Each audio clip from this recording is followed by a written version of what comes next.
नमस्कार, आज की खबर में आपका स्वागत है। मैं हूं आपके साथ शिखा मेहरोत्रा। शुरुआत करते हैं गुजरात खबरों की। मध्य प्रदेश के सीएम मोहन यादव गुजरात के गांधीनगर पहुंचे और गुजरात सीएम भूपेंद्र पटेल से मुलाकात की। वहीं भूपेंद्र पटेल ने मध्य प्रदेश सीएम मोहन यादव को शॉल अर्पण करके उनका स्वागत किया। साथ ही एमपी सीएम ने भी भूपेंद्र पटेल को शॉल उड़ाकर उनका सम्मान किया।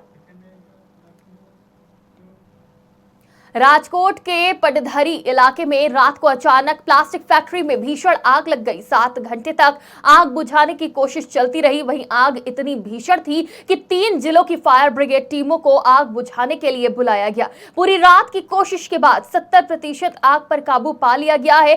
फैक्ट्री के कर्मचारियों से मिली जानकारी के अनुसार फैक्ट्री में कच्चे माल के अलावा भारी मात्रा में तैयार माल भी रखा हुआ था, जो पूरा खाक हो गया है। हालांकि अब तक आग लगने का सही कारण पता नहीं चल पाया है। हाल आग पर काबू मेळवવાની कोशिश चालू है। रातनी आग लागेली है અને हाल राजकोट, પડદરી, मोरबी અને जामनगर आम बधानी मदद लीधेली है। 50% आग काबूमां है અને 50% હવે काबूमां आवशे। गुजरात की खबरों में फिलहाल इतना ही। देश और दुनिया की तमाम खबरों के लिए देखते रहिए आज की खबर।